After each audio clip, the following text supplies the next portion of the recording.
This is Cruise Radio. Cruise Radio is brought to you in part by tripinsurance.com. Travel insurance done right by the people who know travel insurance. Get a quote today at tripinsurance.com. Broadcasting from the tripinsurance.com studios in Jacksonville, Florida. This is Cruise Radio. Cruise Radio. Richard just returned from his very first Cunard cruise ever. It was on the Queen Mary 2 from Brooklyn up to the Canada, New England area for 7 nights, and he joins us on the line to talk all about it. Hello again. Hello again. Yeah, a lot to unpack here. I've never actually have taken a physical sailing on this ship. I've been on all of them, but just for like day visits and stuff. So I'm excited to hear your take on what you think of the queens out there. So before we always do, we'll take a step back here and give me some pre-cruise thoughts. What made you normally cruise, you're a big NCL cruiser, you cruise Carnival. I think you have an MSC cruise coming up. What made you want to do this week-long cruise on Cunard Line? Mainly because it was so different, and also it was sort of a rarity. They mostly do transatlantic cruises, especially with the Queen Mary 2. This was a very rare. Apparently, they do this once a year, the same week every year, leaving out of Brooklyn. And instead of like a 2-week transatlantic or whatever, they leave out of Brooklyn and they go to Boston and Halifax, and they overnight in each. So the fact that, one of the things I really like to do is whenever a new ship comes to the New York area, since that's my port, I like to give it a try. So really, the opportunity to try a ship for the first time, and especially something so different. So when you think about it, the Queen Mary 2 is the last remaining ocean liner. And, a lot of people don't really know the difference between an ocean liner and a typical cruise ship. In fact, I really didn't know. But the big difference is that because of the way they're constructed, you can go through rough water and the ship basically sits there. Like, there is no movement at all. It's very, very cool. But so that was kind of the big reason. The other thing is I was actually nervous about doing this because when you think of Cunard in general and the Queen Mary in particular, you think old world, you think classy, you think dressing up. And I do not have the kind of clothes that one would take on a trip like this. Mm-hmm. So I actually had to go out and buy a whole new wardrobe, or at least I thought I did. We'll talk more about that later. But yeah, that was my whole headspace was this was so different, and I got a really good price, and it's a rare cruise, so I couldn't pass it up. So before you head down to Brooklyn, let me ask you about like the research and pricing on this compared to your other cruises that you have done in the past out of Brooklyn, the 7-nighters, we'll say. How did this one stack up from a price point? Cheap. Really, I was surprised. That's another reason that I booked it. This particular line is more upscale, and so the prices usually are more expensive. And this was actually, I think I paid less for this 7-day cruise than I did for my previous 7-day cruise, which was probably on the Getaway, if I'm not mistaken. Mm-hmm. So, and I got a balcony. It was a sheltered balcony, which was very cool. And the only thing it didn't include in the original package was the drink package, which I did go ahead and buy. But it did, interestingly, they do include the tips in your cruise cost. So it was very comparable to what I would have paid on some of the other lines and cheaper. I mean, it was cheaper than what I paid the last time I did a Carnival cruise. So it was a good price. Do they look after the solo travelers on this one? I don't know if I would say they look out for them. They didn't, I'm not aware of any particular, like they did have the solo gathering in a bar every night, which I've never gone to one of those. But I don't think they had any solo staterooms. I did pay this, it would have been the same whether I was traveling with somebody or by myself, which makes it an even better deal when you really think about it. Yeah. So I don't really know. I don't think this is a ship that probably gets a ton of solo cruisers just because of the nature of sort of the line and the nature of this particular ship. All right, so you leave Woodstock and you head down to Brooklyn and you go to embark the ship. How was the embarkation process? I know we've done sailings together out of Brooklyn before. How was it? How long from the curb to the ship? It wasn't bad. It wasn't bad. There was a little bit of a line in the terminal, which it's a kind of a bare bones terminal, but it's a nice terminal. And I believe we did have one slight hitch in that the ship arrived 4 hours later than it was originally intended to. So they actually messaged us and asked if we could come to the terminal later than we had originally planned. So I didn't actually get to the terminal until around 3:30, and we got right on board. And the ship did actually leave late too. We didn't leave until, gosh, I want to say like 8:30, when originally we were slated to leave around 5. So, but embarkation was very easy, and I didn't have any perks with this. It's not like I've never sailed with them before, so I had no status. I wasn't sailing in a suite, so I didn't have, the cut to the front of the line kind of thing. But it was pretty easy. I'd say maybe 15, 20 minutes. So you make your way on board the ship. What were your first impressions of Queen Mary 2? It is impossible to sort of find words to explain the first impression. You walk in and you're on the second level of the atrium, and it is just gorgeous. I mean, it is beautiful and stately and elegant, and there's beautiful flowers down below, and there's a piano player. And when I walked in, there was a woman standing looking from the balcony down into the atrium, a woman named Aloma, who became my travel buddy. And we both stood there just gobsmacked by this incredible ship. And we started talking, and then the next thing you know, we're like, well, let's get a drink to celebrate. And so we turned around, and there was one of the red suited bellmen there. They're wearing these very cool outfits. And we talked to him, and he sent us over to the chart room, which was this very cool bar where there was a harpist playing. And it just, from the moment you walked on board, felt elegant, which is not something that I'm comfortable with. That is so not my comfort zone. But it really, it's hard to explain. Like, even though it felt very elegant, they also went out of their way to make you feel very, very comfortable. So it was a pretty amazing, impressive experience. I mean, how much did you have to modify your embarkation day get up? You normally wear the jeans and the polo or whatnot. I wore nice chinos and a nice shirt and a nice jacket, and I did not have to. I have a feeling, and this is something that came up repeatedly during the trip. I have a feeling that because it was sailing out of New York, and it was a 7-day sailing, and it was a lot of people from the United States, as opposed to a lot of the sailings where it's mostly British folks. I have a feeling everything was a little more casual than it usually is, because I mean, I looked around in the terminal, and you could see people standing there in Bahama shorts and tank tops. So I dressed to impress, which I didn't need to, but I'm glad I did. I think I would have felt really uncomfortable had I walked on that ship in what some other people were wearing. Not that anybody made anybody feel uncomfortable, but I would have felt uncomfortable. You make your way to the stateroom. You mentioned you had a balcony. So what were your impressions throughout the week as far as the amenities in the stateroom, the balcony size? I mean, all this is new for you. Yeah, it was. I mean, stateroom wise, it wasn't that different from what I've been on other ships. It was basically the same size. I've had a cove balcony before on, I believe, Carnival Sunrise or one of the Carnival ships. I didn't love the cove balcony because they're sort of, a cove balcony is cut out of the frame of the ship.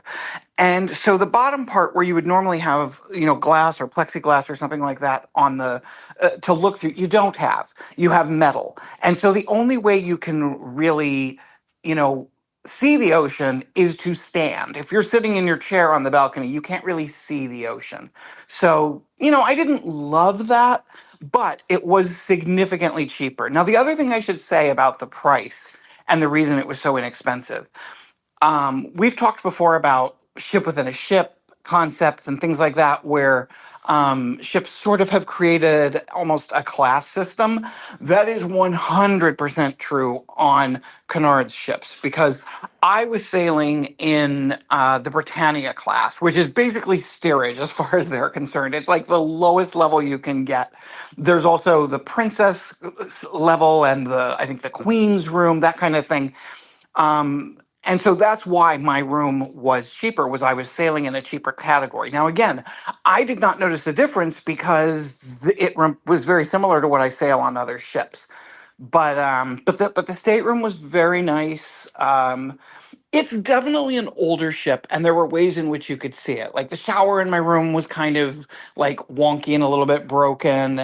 There were things that were sort of, there were scratches on furniture and things like that. You could definitely tell this was a 25-year-old ship, but it was beautiful. I very much loved the stateroom. I can't wait to dive into the food here. Food on this ship was so interesting.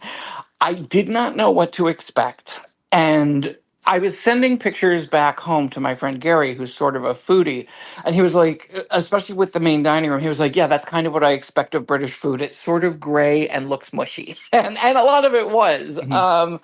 The food, and now again, the main dining room is also very much a class system. I was dining because I was traveling in a Britannia stateroom. I was in the Britannia dining room. Those traveling in the princess rooms have their own dining room. The people in the queen's rooms have their own dining room.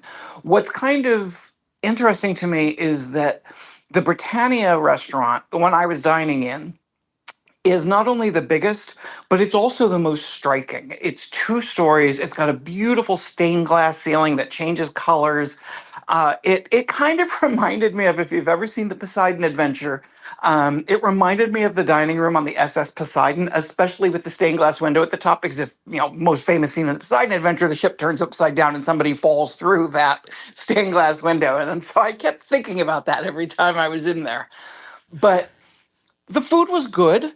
The service was hit or miss. There were a few nights that I had very, very good service, and there were a few nights that I had very average service. But overall, I couldn't complain. There was not as much choice. This was not a menu where you had a huge number of choices. There were usually like 3 main entrees, and there was apparently a standard menu you could also order off of, but I didn't find that out until very late in the trip. The one night that I remember having really an amazing meal was the gala night. They have the gala night, they have 2 of them per sailing, and these are black tie. Like if you're not gonna dress up, don't go to the dining rooms, go to the buffet or something. But this is not, this is way above what you would see on a formal night on Norwegian or Carnival or something like that. You were basically wearing tuxedos and bow ties. I happened to that night, while I was standing in line to go into the restaurant, I ran into someone, this very nice couple who had gotten married apparently earlier in the day on the ship by the ship's captain. And they invited me to join their family for dinner on gala night, which was nice. It made it a little bit special that, I wasn't eating by myself on gala night. But I will say I didn't.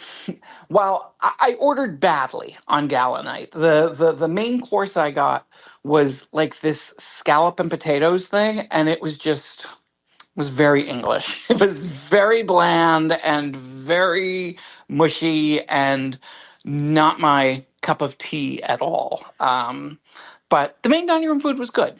I want to jump in here and just to kind of, before the emails start coming in about you calling the UK food gray and mushy or whatever, I do want to preface that by saying that Gary does spend a week in London every single month. So he can say that because he's there. And again, it's just, it's just we as Americans, we're used to very big portions. We're used to everything being fried. We're used to, sort of something a little bit different. And again, the food was not bad by any means, except for I didn't like the scallop and potato dish. But it was a little on the bland side for me. It didn't really have much. There was nothing on the menu. I don't think I saw anything on the menu in the main dining room. And I want to be very specific that I'm talking about the main dining room here. I did not see anything that was like particularly spicy, like it was all kind of one flavor profile. Now, that was not true for the specialty restaurants. Not at all. And we'll get to the specialty and also the Lido in just a moment. I do want to ask a couple more questions about the main dining room experience. So the class system, I guess we'll call it, where you have the tiered system, maybe, kind of like Norwegian has the Haven or whatever. How does that work with dining? I was in the Britannia restaurant because with all the other people who are booked in Britannia, whether they're in insides or balconies or whatever, everybody who's booked in Britannia eats in the Britannia dining room. You cannot go let's say let's say I have a friend who's traveling and their dinners are in the Princess Grill. I cannot go to the Princess Grill. They cannot bring me to the Princess Grill. There are a few exceptions, like if you're really nice and you butter up the maitre d', they might let you slip a guest in, but very, very separate. They do not cross. And the level of food and level of, so the food is kind of, I think, basically the same, but the level of service from the person I was talking to who was in the Queen's room, or the Queen's dining room, which is the highest level, seemed to be significantly different. Like very white glove, the whole thing. So yeah, there definitely is a class system in the dining rooms. And then the Lido deck or the Lido buffet is called what? The King's Court? How was that? The King's Court. It was fine. It was bigger than I expected. They mostly served you as opposed to you serving yourself, but it was a very nice buffet. They had, and that was a good place to go if you wanted something a little more leaning toward sort of American style. Like I had dinner there one night, and there was fried chicken, for example, which you would never have seen on the main dining room menu. So it was a good place to go if, like, after dinner you were like, well, that was okay, but I'm kind of still hungry. It was very nice, and they had a nice selection of desserts. It was good. I will say, if I was not going to specialty restaurants, if I was only doing the main dining room and the buffet, I know we got a letter from someone talking about how they're going on a 3-week cruise. I could see how the food would get really old by the time you get off a 3-week cruise if you're not every now and then breaking it up with one of the specialty restaurants, which there aren't a lot of, but they're very good. How were the food selections though in there, like through breakfast, lunch, and dinner? Did anything really stick out? I can't say it did. I didn't spend a lot of time in the buffet, to be honest. I don't usually do breakfast and lunches. I a lot of times went to there's a pub on board that I can't remember the name of, but it's got amazing fish and chips, and I went there a lot for lunch for the fish and chips. So that was I experienced, and that was also complimentary. So I experienced that a lot more than I did the buffet. Well, let's jump into the specialty restaurants on this 7-night cruise. Which ones did you go to, and what did you think of them? They were fantastic. So something they do on this ship that is very interesting is they use the same space for 2 different specialty restaurants, meaning, let's say you go on Tuesday night, it is Coriander, which is their Indian restaurant. On Wednesday night, it's going to be La Piazza, which is their Italian restaurant. So it's the exact same restaurant, the exact same waiters, the exact same plates even, but it's 2 different styles, and they just put a different sign out in front to indicate which one it is on that night. I went to both. Coriander, the Indian restaurant, was some of the best Indian food I've ever had in my life. Just phenomenal. And La Piazza, the Italian restaurant, I very much enjoyed, but I wish I'd had a chance to go back because the woman at the table next to me had what looked like the best chicken parmesan I've ever seen, and I really wanted it. But I had already ordered. I don't remember what I got that night. It was delicious, but it was not. I mean, that just looked incredible. But everything in those 2 restaurants was absolutely top notch. They also have a steakhouse called the Veranda, and you can do 2 different things there. You can do lunch and you can do dinner. So I did lunch early in the week, and it was really fantastic. I decided, since I was on a luxury cruise, I was going to do something I've never done before, and I ordered caviar. It was an upcharge, and I was like, okay, what the heck, bring it on. And it was really good. I don't think I would eat it all the time, but it was a fun little treat. And then they also do dinner, which I did on the last night. And I will say that the dinner I had in the steakhouse on the last night was not as good as the lunch I had earlier in the week. I don't know if it was just I was, kind of tired by the end of the week, or I wasn't particularly feeling well, so maybe that had something to do with it. But the lunch was absolutely top notch, perfectly prepared steak, delicious clam chowder. Everything was good. There's one weird thing about it though. This ship is got a really weird layout. It's like some of the Carnival ships where you have to go up and over and down and across to get somewhere, so you're constantly getting confused. But what's really weird is the steakhouse, presumably one of the nicest venues on the ship. The back door of it opens up onto a pool deck. And so there are constantly people wandering through the steakhouse in like their bathrobes and in their bathing suits. And it was very bizarre to say the least. And you could tell that the guy who runs the place, the maitre d' of the steakhouse, who nothing escapes his eye. He is amazing. And you could tell he was very annoyed that there's nothing he can do about it. It's the layout of the ship. But every time somebody walks through there in their bathing suit, he got this look on his face like, hey. So yeah, I think those are basically the main specialty restaurants. The pub is also kind of considered a specialty restaurant, even though it's included.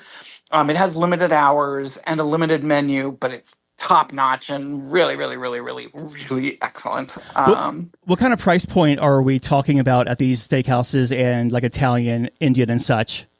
They weren't bad. They weren't bad. I think everything except for the dinner on the last night in the steakhouse, I think everything was under $30. And in fact, some of them were, I believe, coriander was like, I want to say $22, $23, something like that. They were well worth the price. No questions at all. It was very, very, very worth it. Not bad at all. How was the entertainment on this 7-night cruise? And is this the ship with the planetarium? It is, and the planetarium has not been working for a while. No. It's been several weeks since the planetarium worked. I was really excited about the planetarium, but no, it was not working.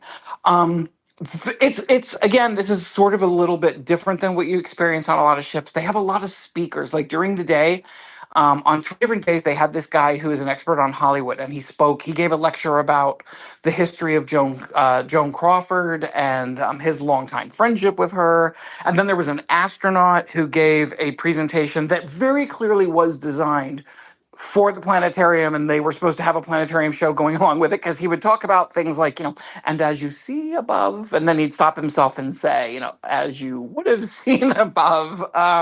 So they do that.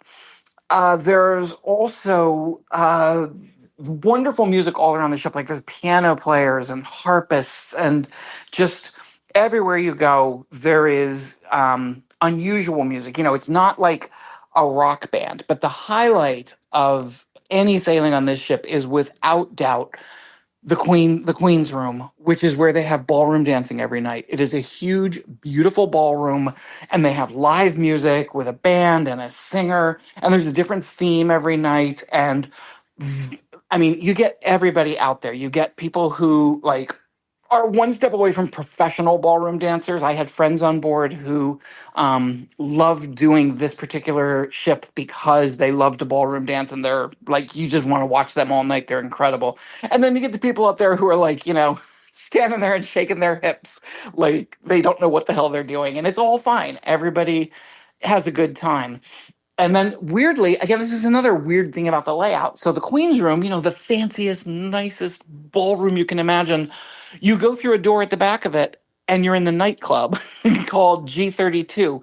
And the nightclub is one of the nicest nightclubs I've ever seen on a cruise ship. You don't expect it because it doesn't seem like the Queen Mary 2 would have this, but it's 2 floors and it's got a killer sound system. They had a great silent disco in there, which was a lot of fun because you saw people who had just been ballroom dancing moments ago on gala night coming into the disco, putting on their little headphones and boogieing in their tuxedos and gowns. It was kind of wild. It made you think you might have done some kind of hallucinogenic on your way to the club.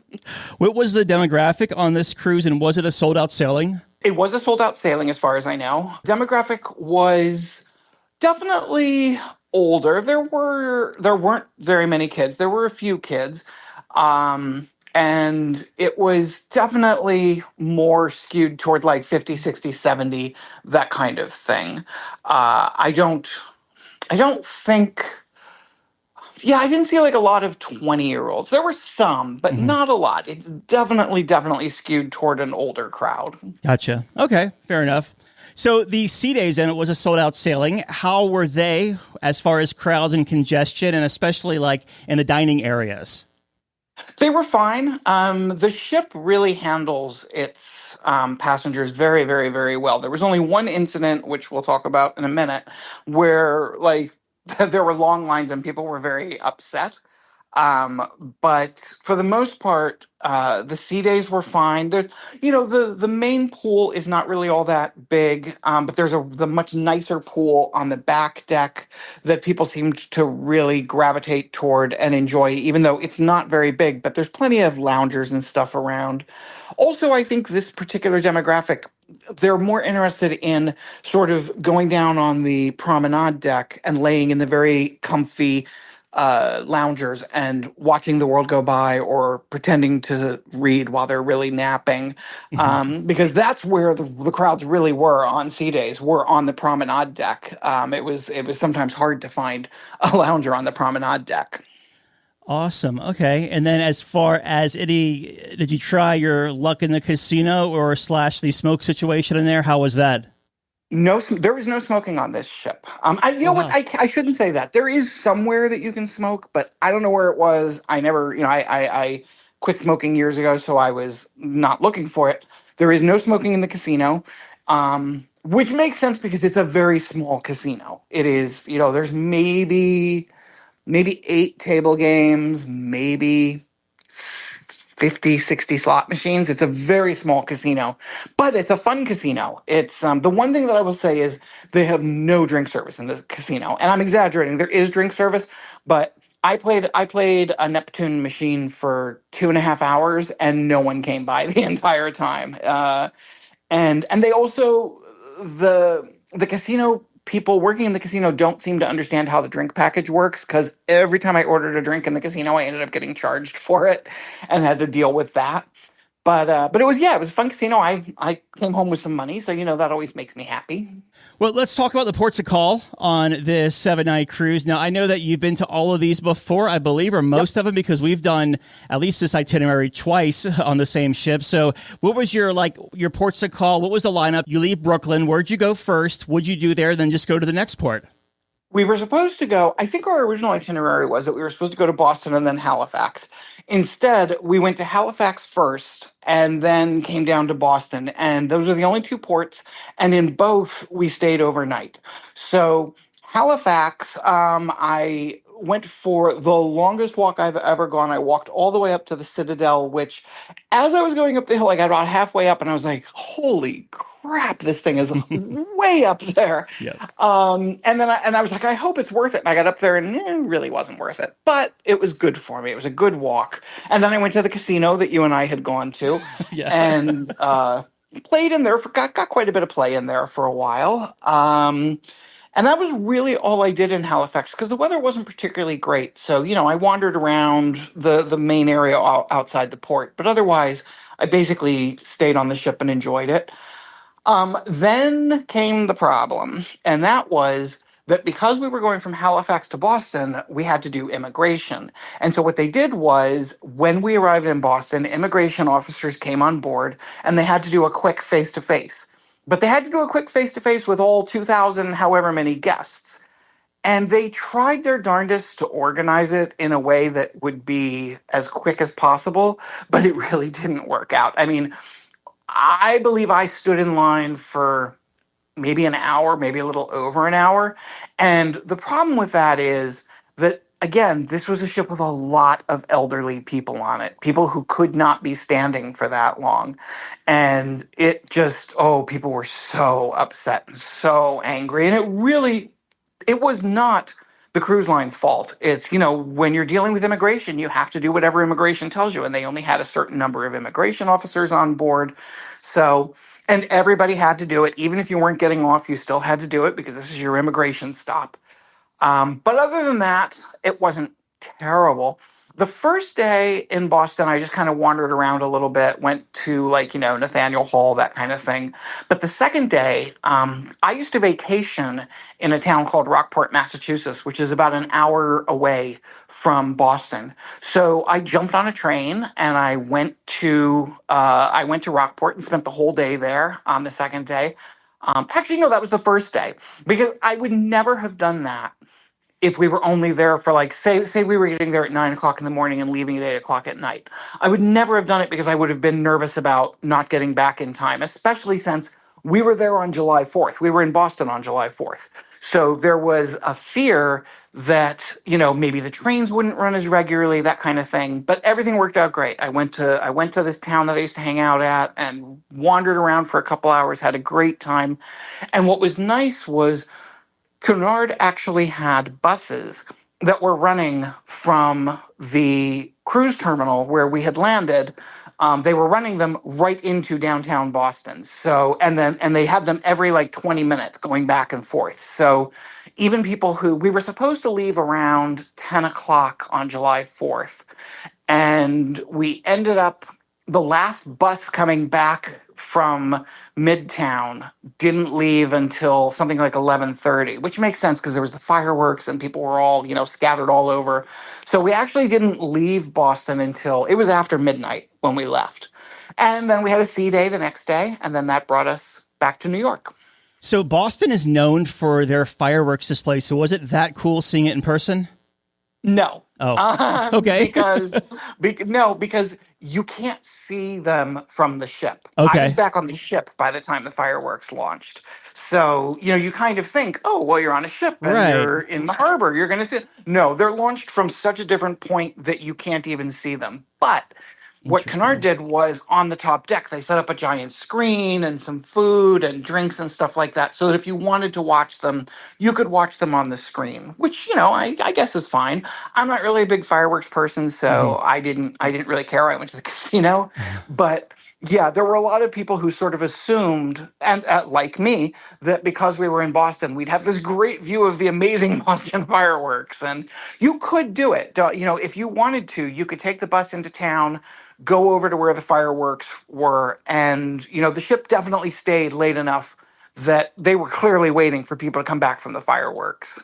But I didn't do that. Did you find any of your old watering holes there when you went to the Rockport? I did not. In fact, I was very disappointed because one of my main goals in going to Rockport was I really wanted whole belly clams. Whole belly clams are a very rare find, but they're very big in Rockport. They have several restaurants that serve them, and all of the restaurants that serve them were closed for July 4th. So I did not get my whole belly clams, but I did go visit the house that we used to rent when we would go to Rockport, which sits on this beautiful beach with huge rocks. It looks like, you know, like almost like the cliffs of Dover or something like that. And I got to really hang out. Actually, it reminded me a lot of Peggy's Cove. It's that same sort of coastline. And I got to go and hang out there, and it was very, very, very cool. So I was very happy I did it. How was your debark process, and which one did you opt for? How long did it take? All that good stuff. Debark, I did let them take my luggage because I had bought so much clothing for this trip, which again turned out to be unnecessary. But I just did not feel like struggling with my bag, so I let them take the bag the night before. The debark process was okay. As always, you know, the cruise line did everything they could to make it go smoothly. They called, you know, colors, you know, if you have yellow tags, they're now ready. And as always, people completely disregarded it and formed a long line and got off the ship. But those of us who, you know, just waited for them to call our tag, it went great. I mean, I had no issue, got off the ship. My luggage was there waiting for me. And I looked over at all the people who were, in some cases, screaming because their luggage hadn't been gotten off the ship because, you know, they hadn't been called yet. But yeah, it was not a problem, and I went outside, and my driver was just came around the corner, picked me up, and off we went. I secretly love this. The folks who have zero self-awareness and just like try to get in line and None. get off, but also when they get off and they're freaking out because their bag isn't there, it's like this system They is set are up for a reason. furious. Yeah. They are furious about it, and they don't understand. And it's like, what more can they do? They put a letter in your room. They make announcements all morning. That's speaking of announcements. That's one thing I really wanted to talk about was I loved that they made almost no announcements on this voyage. Mm-hmm. There weren't the wake up in the morning and they tell you everything. The captain came on every day at noon to give us an update on weather and where we were going and all that. And I think at some point in the late afternoon, they would tell you, okay, here's what's going on this evening. But it was not one of those things where there was just like a daily, 10 times a day announcements. I loved that. How integrated is like an intranet experience on board or an app experience? Not good. Okay. Not good at all. The TV, for example, you can't look on the TV in your room, and I don't believe you can do much on there. Like you can't make reservations or anything like that. The app is really more a website than it is an app. There's not a lot you can do on it.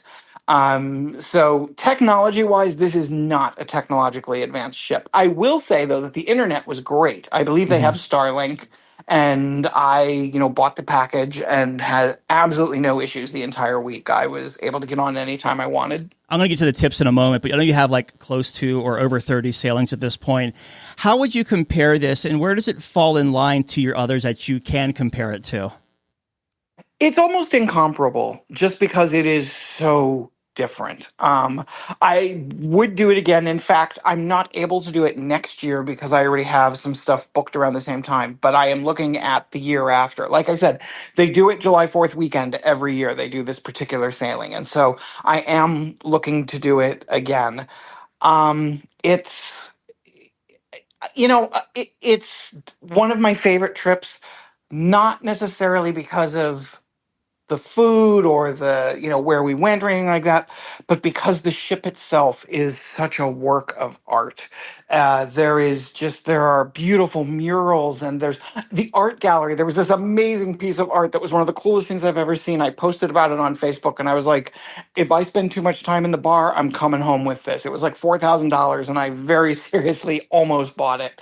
But just the whole ship was different than anything I've experienced. I don't know that I would make it like I wouldn't want it to be my only cruising experience. I wouldn't just like constantly be going back on it, which many people do. This is a much loved ship, but it was really just, I'm so glad I did it.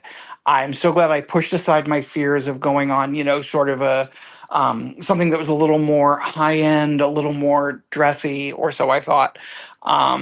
It definitely, it's so different in that, there's no rock wall, there's no roller coaster, there's no anything like that. And yet it was actually what I would say about this was it's the perfect trip for people who are looking to relax, what you're supposed to do on vacation, disconnect a little bit and really, really, really relax and enjoy sort of an old world experience. Yeah, and a lot of folks that do not fly use this a lot for transit too. I remember back in 2008 or 9 when Travis Barker from Blink-182 got in that accident. He wasn't flying. I'm not sure if he's flying again now, but he didn't fly at that point to do his European tour. And they set him up a drum studio and everything on board so he could actually take it and join the band and tour with them. Because he refused to get on a plane, but also like Sinatra, Hepburn, Bob Hope, Walt Disney did it. Yeah, a lot of people.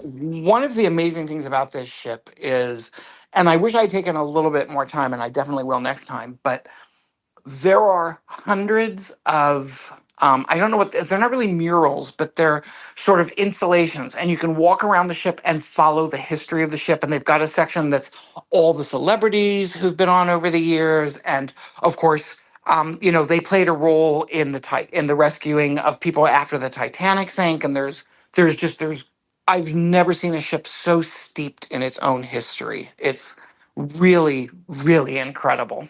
What kind of first-time tips would you offer someone who maybe dabbling their toe and wanting to either sail Cunard Line in general or specifically the Queen Mary 2? I'm going to stick specifically to Queen Mary 2 because I don't know a lot about Cunard. My neighbor just did them and had kind of a different experience than I did. So I will say with this ship in particular, it is fancier, but it's not quite as fancy as you think. There will be people on board who will definitely complain about the fact that it is not as high end as it once was, and they think still should be. So I definitely would say that. I would also say this is not a trip. You hear a lot about multi-generational, like Royal Caribbean is really making a grab for multi-generational. This isn't necessarily a multi-generational ship, unless your kids are like easily entertained or really into like ship history, because there is not a lot of I think they have some kind of kids club, but it's not a ship that is geared toward young people. And by young people, I really mean, anybody under 25, 30. It is, they have, if you really want to take full advantage of the ship, go to the afternoon dance classes. Oh, and one thing that you have to do, and that I tried to do as often as I could, they have afternoon tea, full blown white glove afternoon tea with scones and a band. And it is just like something that I never would have expected myself to ever experience, let alone enjoy. And it was incredible. They come around with all these little nibbly bits and the little cucumber sandwiches and, and pots of tea and hot chocolate. So yeah, it is for people who are looking for a different experience than what they're going to find on the mainstream cruise lines. Pardon my ignorance, and I mean, I just don't do it because I have a hard time sitting still for long periods of time, and also I'm kind of introverted too, so I don't really do a lot of experiences where you might be sitting with other people. The afternoon tea, like, why is that such a big deal with cruising? I think because it is so quintessentially old world and quintessentially British. Remember, this is a British ship. And so on the one hand, you have the people who are British and every day have high tea at home, and they expect it on the ship. But on the other hand, you have people like me who have never experienced this before and want to, and like you said, you sort of want to understand what the appeal of it is. And so to see this row of white-clad waiters in their white gloves bringing out the trays and perfectly sort of presenting it. Now, it was a little disorganized, some parts of the room didn't get scones, other parts did, but the whole thing with a band playing and, we had people dancing while the tea was being served. It's not something you're going to see everywhere. All right. Well, looking back on this 7-night cruise, what was the biggest highlight for you? The ship itself, and being able to experience something so beautiful and so completely unique and different from anything I've ever experienced on land or at sea. It was it in and of itself, just walking around that ship and feeling like you had stepped back in time and were experiencing history was just indescribable. It was incredible. And in closing here, your final, actually, you know what? Before we do in closing, I have a question because I haven't really explored this on a sea day and stuff, and you were touching on the pool area. Because this is an ocean liner, decent amount of pool spaces, or is it kind of like, is there a very aft pool and a midship pool, or is it just a small pool in the middle? Like, how is that laid out? There's an aft pool and there's a midship pool. Neither were particularly big, but also neither seemed particularly popular. It was very good weather. It was July, and there was never really a lot of people in the pool or anything. I've never, in all my sailings, gone in a cruise ship pool. But if I wanted to, this would have been a good cruise ship to do it because there didn't seem to be a lot of people in them.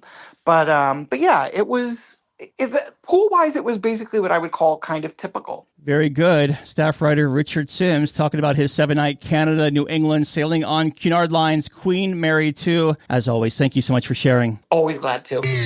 Just back from a cruise? Let's talk about it. Email Doug at cruiseradio.net. A big question we get at Cruise Radio is, how do I know if I need trip insurance? Simple answer. If you're getting on a plane, taking a road trip, or getting on a cruise ship, you need to have travel insurance. Hey, it's Doug Parker from my friends at tripinsurance.com. Not only does tripinsurance.com protect your vacation investment, but it also gives you peace of mind in case anything were to go wrong on your trip. How do they do it? They offer 3 different types of trip insurance policies. Good, better, and best. One policy for every vacation budget. But it doesn't just stop there. They're up to 40% lower when you shop around on other comparison sites. Plus, tripinsurance.com offers 24-hour customer support before, during, and after your trip, online claims assistance, and travel alerts to let you know what's going on at your destination. But find out for yourself. Check out tripinsurance.com. All right, Dougie, let's see what we got for you, buddy. Cruise Radio is produced at the tripinsurance.com studios in Jacksonville, Florida. Get cruise news, ship reviews, and money-saving tips every Thursday on Cruise Radio. If you've enjoyed this episode, please subscribe to the show. If you want to help spread the word, give Cruise Radio a 5-star review. Find Cruise Radio where you listen to your favorite podcast or online at cruiseradio.net. I'm your announcer,